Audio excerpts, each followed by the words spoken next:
ngo yihanganiye umusaraba w'isoni kubw'ibyiringiro byari bimushyizwe imbere, kubw'ibyishimo byari bimushyizwe imbere. Abera ntabwo umunezero wacu ari uw'akanya gato, ntabwo ari uwa hano. Pawulo yaravuze ngo sinzi icyo nahitamo, niba ari ukubaho niba ari ugupfa, ngo meze murunga. Nk'uko bimenyerewe tuganiraho ijambo ry'Imana, dukoreraho amateraniro yera, tukumva icyo Imana ivugana natwe uko umwuka aba yabiduhaye. Rero abadukurikirana ku migabane itandukanye no mu turere dutandukanye n'ibihugu bitandukanye, ndavuga ngo Imana ibahe umugisha, kandi icyo Imana iba yagambiriye gukora mu buzima bwanyu ntimukagihushe, kuko ijambo ry'Imana ntabwo rimanukira ubusa, riramanuka rigakora icyo Imana yaritumye. Rero ndasenga kugira ngo ntihakagire ikirikoma mu nkokora, haba kuri wowe bwite cyangwa umuryango wawe cyangwa ibikuzengurutse.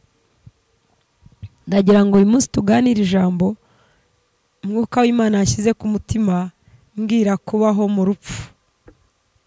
Umuntu akabona apfa, akabona ibintu bitagenda neza, ariko akabaho kandi agakomera. Yesu ashimwe cyane. Abadukurikirana ndagira ngo mbabwire ko igihe uzagifungura, niba utarasubscribinga kuri Communion TV, ubikore kugira ngo igihe twauploadinze inyigisho ujye uyibona, ku bantu bafashwa n'icyo umwuka w'Imana anyuza muri twebwe. Turaza kuganira ijambo rivuga ngo kubaho mu rupfu. Ushobora kuvuga uti se umuntu uko aba yapfuye abaho ati? Hari ukuntu umuntu aba yumva arimo apfa kubera intambara z'ubuzima, intambara z'umuhamagaro, ibigerageza umuntu anyuramo, ukaba wamera nk'umugore wa Yobu amubwira ngo nihakane Imana yipfire, umwami ahimbazwe. Abakristo rero babaho mu rupfu. Ndagira ngo mbabwire itandukaniro ry'intambara duhura nazo abakristo n'itandukaniro ry'intambara zisanzwe. Ibikomere tugira mu buzima, mu muhamagaro, n'ibikomere bisanzwe mu buzima usanzwe tumenyereye.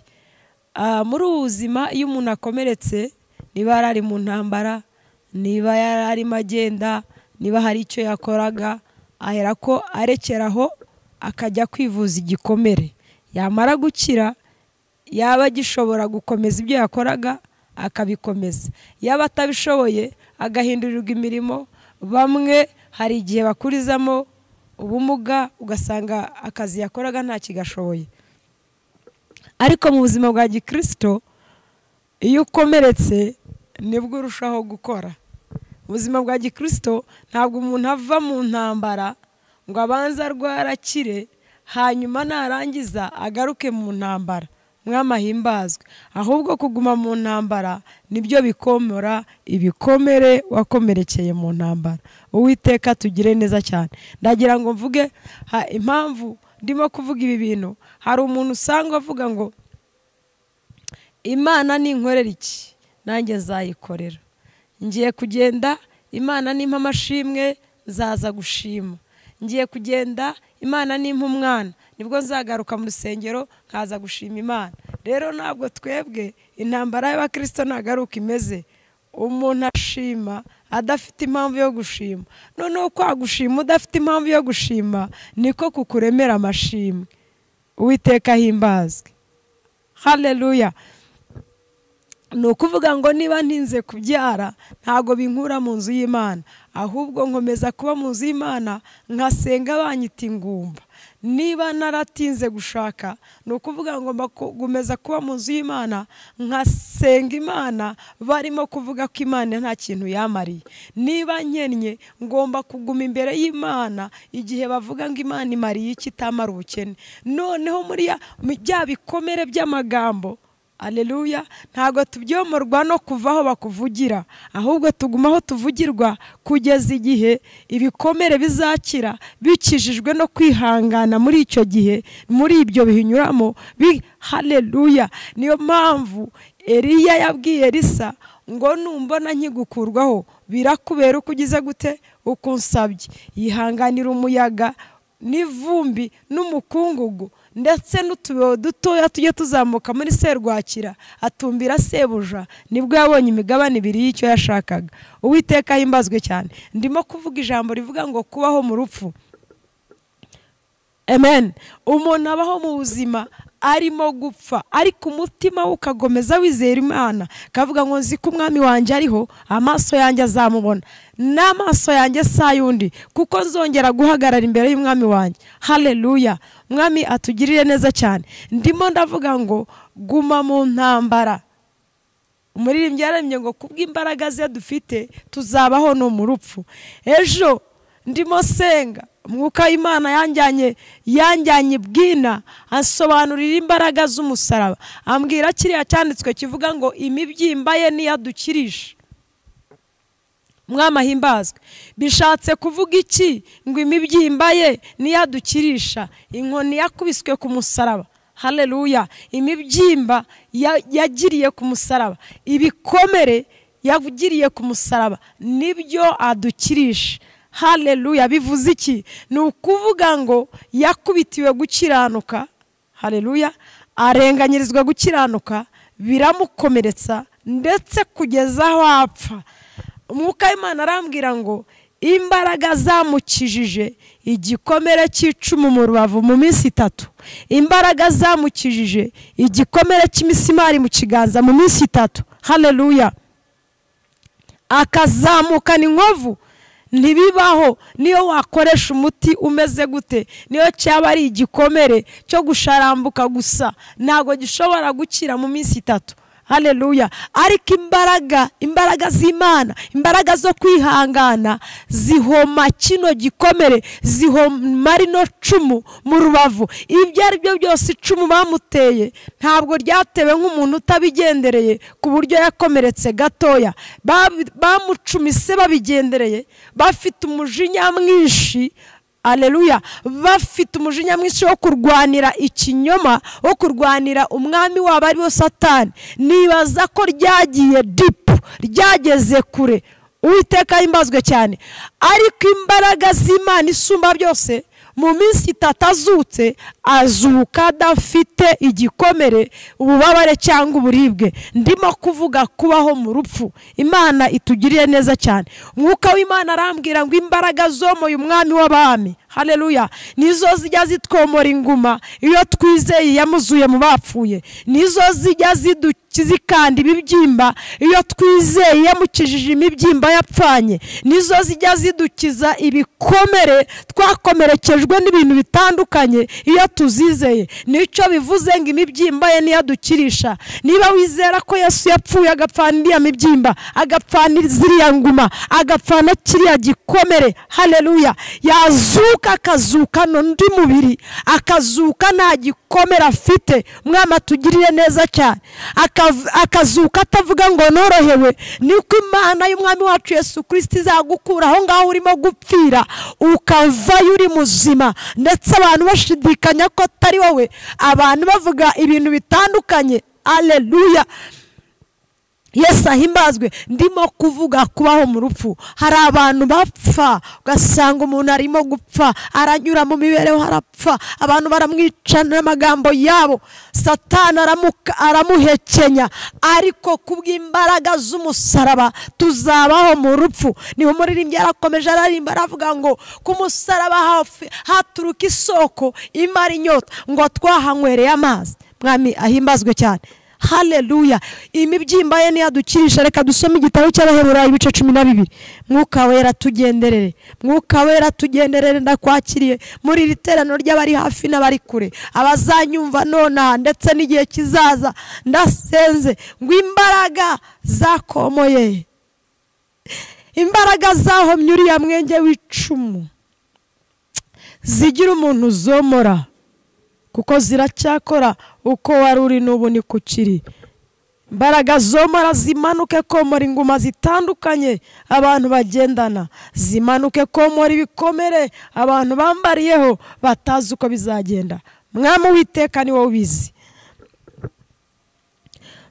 Abaheburayo 12 nuko natwe ubwo tugoswe n'igicucu cy'abahamya bangana batyo twiyambira ibituremerera byose n'icyaha kibasha kutwizingiraho vuba dusiganirwe aho dutegekwa twihanganye dutumbire Yesu wenyine ariwe banze ryo kwizera kandi ariwe ugusohoza rwose yihanganiye umusaraba w'isoni yihanganiye umusaraba kubw'ibyishimo byamushyizwe imbere ntiyita ku isoni zawo yicaye iburyo bw'intebe y'Imana.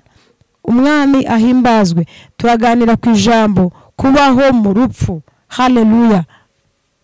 Dutumbire Yesu wenyine niwe banze ryo kwizera ni nawe ugusohoza rwose ngo yihanganiye umusaraba kubw'ibyishimo ibyiringiro byari bimushyizwe imbere. Umwami ahimbazwe. Ibyiringiro bidushyizwe imbere n'iki? Nuko Imana itabeshya kandi ari yo kwizerwa. Umwami ahimbazwe cyane. Niyo mpamvu Yobu yavugaga ngo mu bice 27 aravuga ngo ntibikabe yuko amagambo muvuza ari ay'ukuri. Mbarahiye Imana ariyo yanyimye ibyari binkwiriye. Ubugingo bwanjye buracyandimo.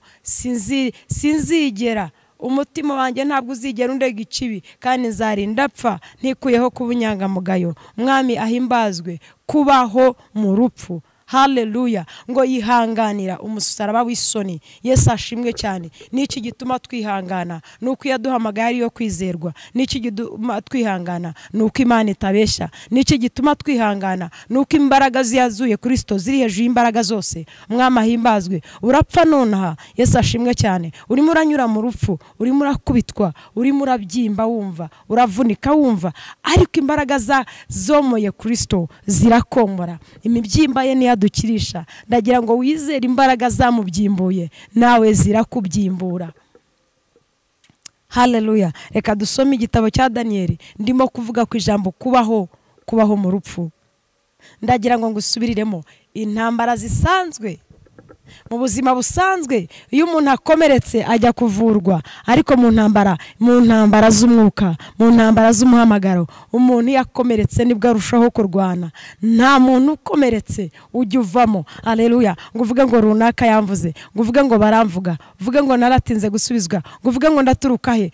Ibyo bikomere nibyo turwanisha. Mwama ahabwa icyubahiro. Nibyo turwanisha tugatsinda intambara. Noneho twamara kunesha, haleluya, tukazukana ubugingo buzima wasuzugurwaga. Niyo mpamvu Ana yavuze ngo wari ingumba byaye 7 aravuga ngo Imana, haleluya, ngo ikura ku cyavu kicazanya n'imikomangoma, ngo Imana irica ikanakiza. Yesu ashimwe. Cyagihe Penina yamwicishaga amagambo amubwira ngo wowe uratekera nde? Atari nyina w'abana, atari nyina w'abahungu, akajya mucyurira buri munsi. Nuko nguko umuntu apfa. Ariko muri kwa gupfa ngo Ana yigira inama yo kugishiro wenyine. Agezeyo Imana izibura inda ye.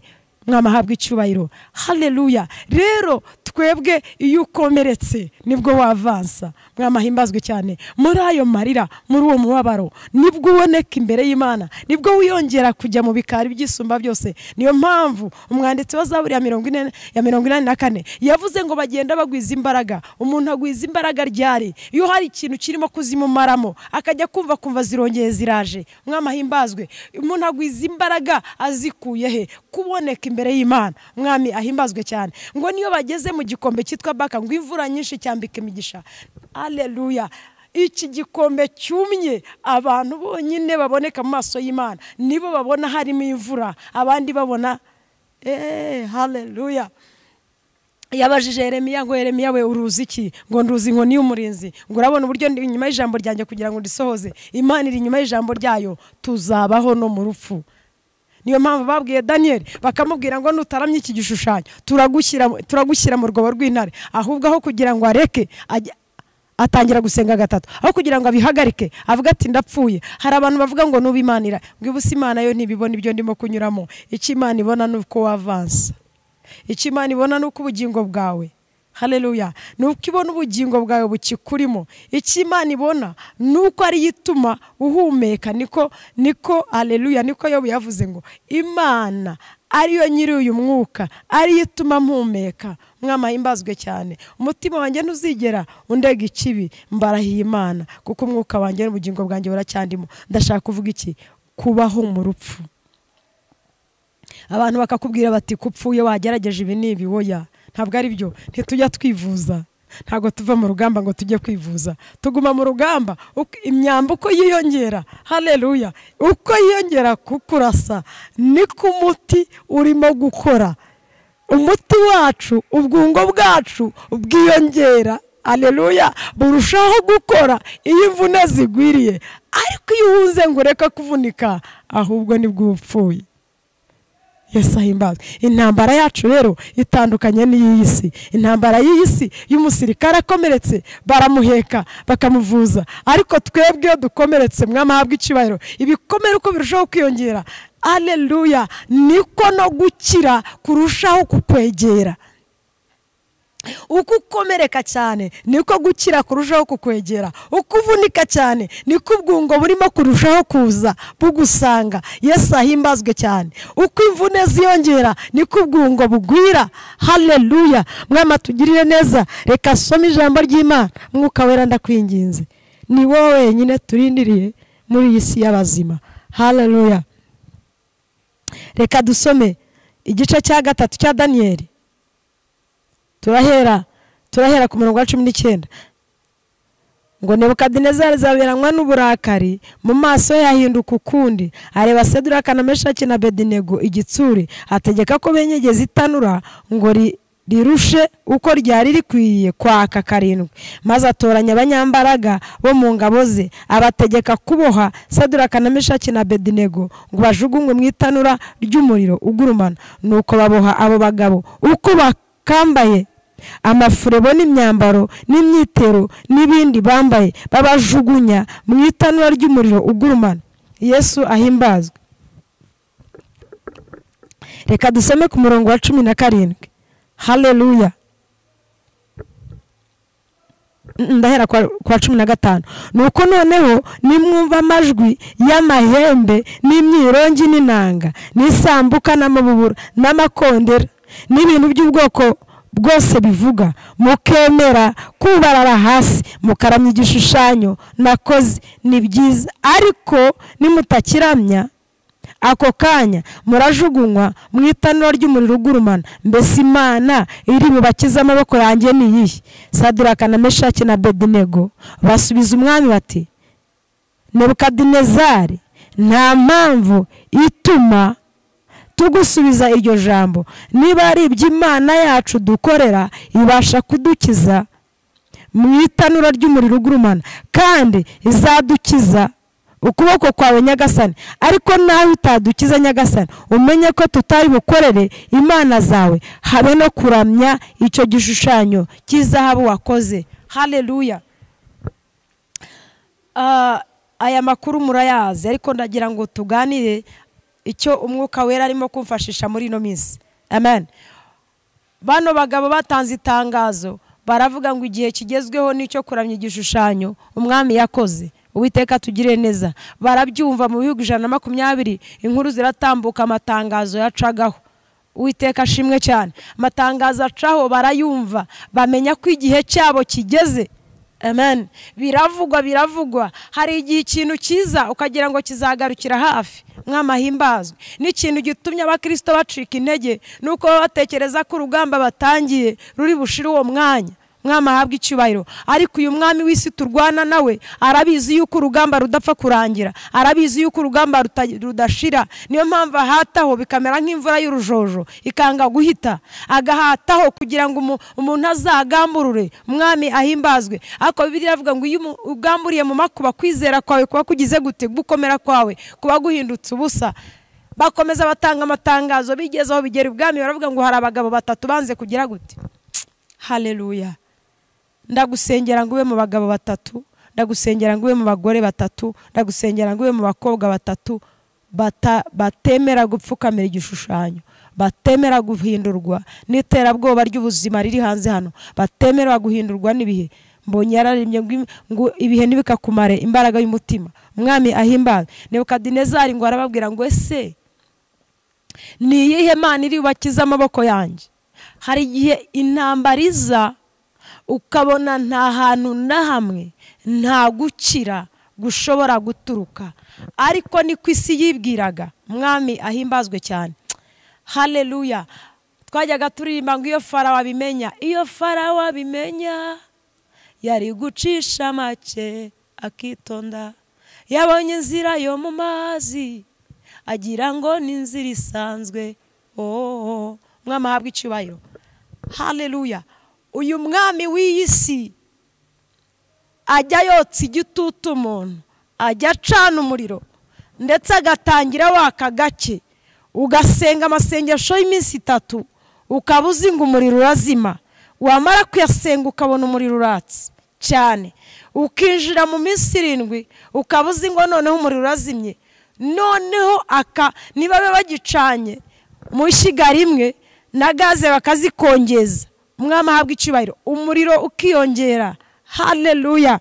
Umwami Nebukadinezari arababwira, arabanza bakangisha amajwi, amasambuka n'amabubura, ibintu biravuga birasakuza, ibintu birasakuza. Hari igihe urugambo rutangira, urubwa rutangira ukagira ngo ruzagarukira hafi, ukavuga uti yenda reka nihangana amezi 5 bizaba byararangiye, Imana izaba yaranshubije. Umwaka ugashira. Yesu ashimwe cyane. Haleluya. Ikigeragezo kikanga kigakomera, umwaka wa 2 kigakomera, kigakaza umurego. Mwami ahimbazwe cyane. Ariko haleluya, ndimo kubabwira ngo umuntu yakomeretse muri uru rugendo ntabwo ajya ku ruhande ngo abone gukira, ahubwo ko ibikomere byiyongera niko icyo kirimo kukwegera. Mwami ahimbazwe. Amasambuka n'amabubura biravuga, urusaku ruraba, abantu barubarara. Buriya ntago bari abagabo 3 bonyine bari bahari bemera Imana ya Isirayeli, abandi bagiye bagamburura banamuka. Uko urusaku rwiyongeraga, uko iterabwoba ryiyongeraga, niko bagiye banamuka. Abagabo 3 barasigara, ngo aranje aravuga ngo ni yihe Mana? Nta Mana yari yarigeze babonana. Mwami ahabwa icyubahiro. Bari abanyagano. Uzasome mu bice igice cya mbere, bwa mbere babagereye igaburo ry'umwami, ngo Daniel agambira mu mitima kutiyandurisha, ngo bamara imyaka 3. Haleluya. Ariko 3 nayo ifite ibanga.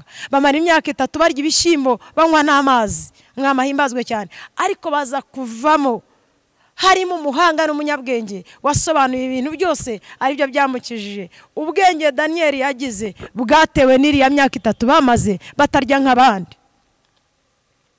Ahantu umuntu anyura, nigeze kubabwira, ndababwira ngo office, ishuri urimo kwiga niyo biro uzakoreramo. Nta muntu ujya yicara mu ntebe ngo ayobore yigishe cyangwa ategeke atari byo yize. Umuntu akorera muri biro bijyanye n'igipapuro afite. Ubumenyi ufite nibwo ufashisha abandi. Mwami ahimbazwe cyane. Bano bagabo rero bariye nabi, babaho imyaka 3 banywa amazi, kandi bari barategekeye umusaba vino. Uwiteka ahimbazwe. Ariko barabyigurutsa. Bamaze kwigurutsa ibyo, Imana ibagira abanyabwenge, ibagira abahanga hagati y'abanyamahanga. Umwami ahimbazwe cyane. Bigeze mu bice 3, itanura riracanwa kugira ngo Imana yabo bayirwanye. Ariko barangije ngo babwire umwami bati, naho Imana itadukiza, ngo yihanganiye umusaraba w'isoni kubw'ibyiringiro byari bimushyizwe imbere, kubw'ibyishimo byari bimushyizwe imbere. Abera ntago umunezero wacu ari uw'akanya gato, ntabwo ari uwa hano. Pawulo yaravuze ngo sinzi icyo nahitamo, niba ari ukubaho, niba ari ugupfa, ngo meze murungaba, kuko nahitamo gupfa ngo nsanga umwami wanjye. Ariko nanone kubw'umurimo w'ubutumwa bwiza ndacyashaka kubaho, kandi ntabwo yarabayeho mu buzima bunejeje. Umwami ahimbazwe cyane. Aho tujya harahenze kuruta aho turi. Yesu ahimbazwe. Abagabo baravuga ngo rero naho itadukiza tuzapfa tuyiringira, kandi tuzi ko ibasha kubikora. Ntabwo twizera Imana kubera ko iri bubikore, twizera Imana ko nitanabikora iri buguma ari Imana, bitazahindura icyubahiro cyayo. Kandi ibyizi dutegurira imbere birakomeye cyane kuruta ibibi turimo kunyuramo uyu munsi. Uretse ko hari abantu babayeho mu buzima nk'ubwa Yesawu, avuga ati ko ngiye gupfa bimariye iki ibyo umurage w'umwana w'imfura. Ariko ndagira ngo nkubwire ngo ejo ni heza. Destiny yawe, amabuye uterwa arangana n'uko ingana imbere, urubwa wambaye rurangana n'uko ungana imbere, agahinda ufite karangana n'umunezero uri imbere Imana irimo kuguteganyiriza. Haleluya. Izera Imana ntabwo uri bupfe, twebwe tubaho mu rupfu. Abantu bakabona dupfuye, umwaka ukurikiyeho bakabona bakavuga ati ntabwo twari tuzi ko ari uko bizagenda. Mwami ahimbazwe.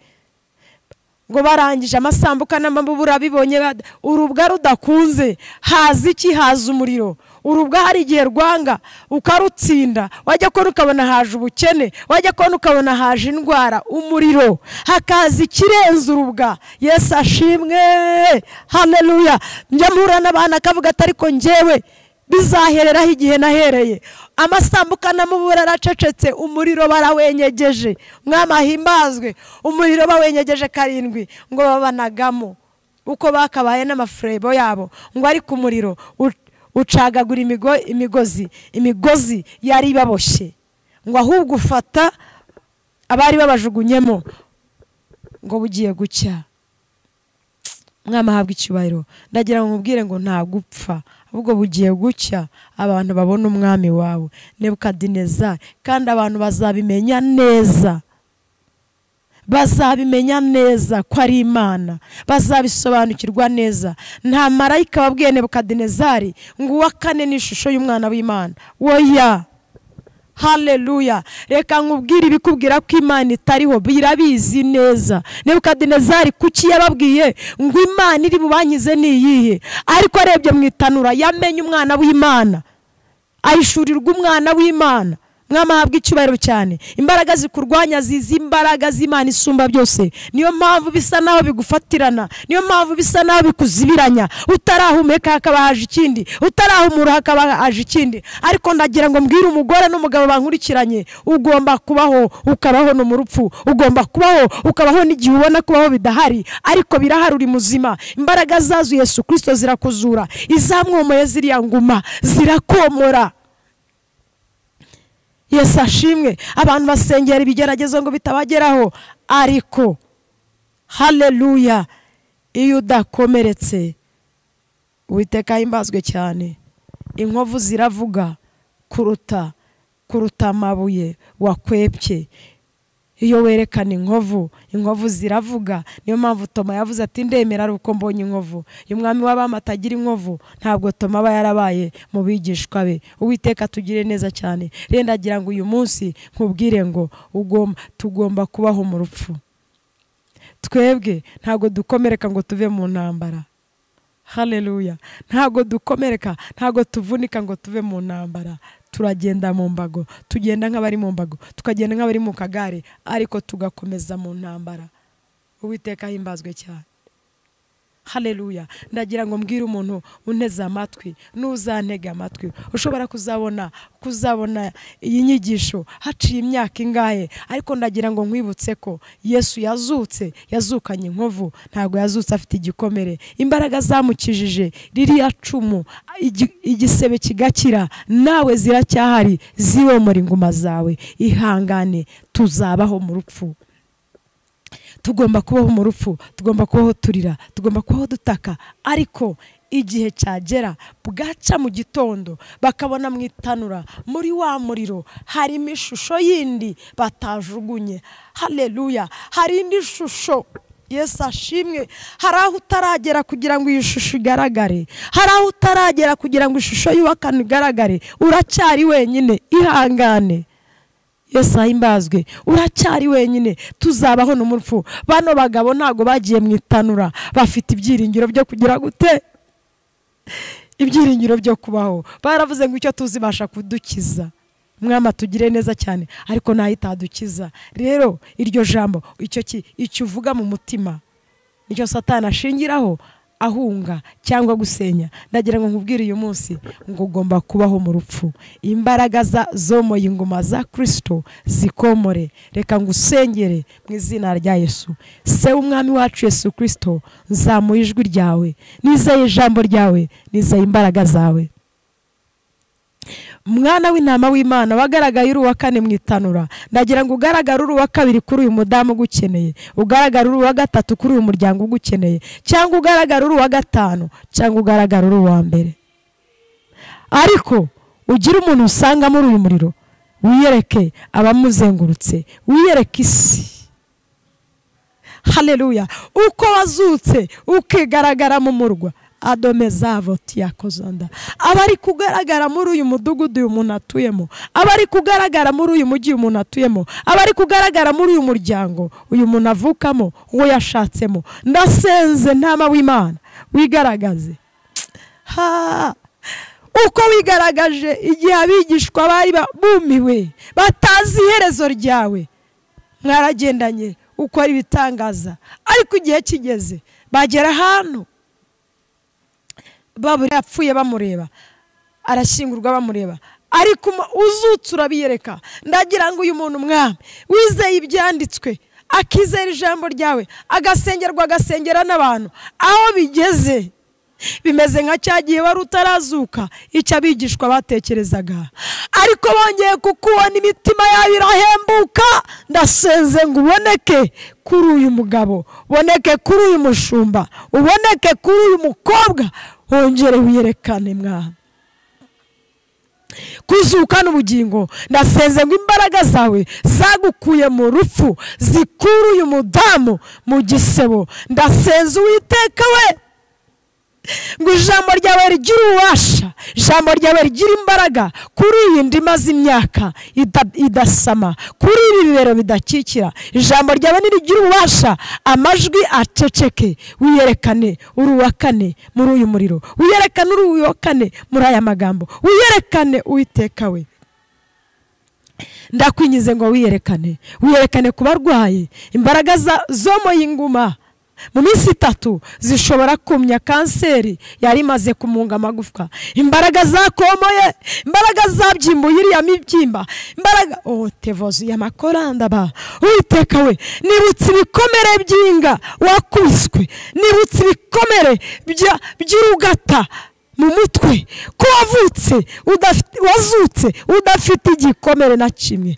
Ndasenze aho uburibwe bwari bwarageze kuri uyu mubiri, aho ibitoro by'ibisebe byari bigeze, aho kumungwa byari bigeze, ntabwo bireze, ntabwo bibabaza kurutinga. Ndasenze rero imbaraga zagukijije imisonga y'inga ku musaraba, imbaraga zakomoye izi ngoma z'inga wakubiswe ku musaraba, zimanuke komora umuntu neza amatwi, zimanuke kuvura indwara zitandukanye, zimanuke gukiza ibibyimba bitandukanye, zimanuke gukiza mu izina rya Yesu Kristo.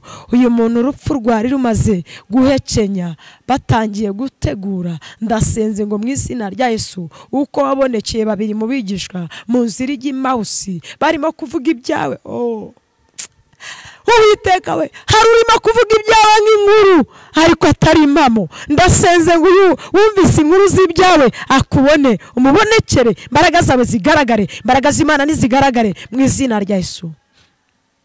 Indwara nizikire, ingumba nizibyare, impumyi nizibone, bipfa amatwi byumve, ibiragi nibivuge. Uracyakora, ntujye uhinduka, witwa ndiho kandi uriwe uko umuntu agukeneye. Umukene ugukeneye umwiyereke, umushomeri ugukeneye umwiyereke. Ndasenze mwami, umupfakazi urimo kurira ahantu, niba urakishyura amadeni urakigwatiriza, ukagirira abantu bawe neza, igwatirize. Ubwo tugoswe n'igicucu cy'abahamya, dufite ibihamya by'ibyo wakoze, twizeye ijambo ryawe. Icyubahiro ni cyawe, urakoze mu izina rya Yesu Kristo umwami wacu, amen.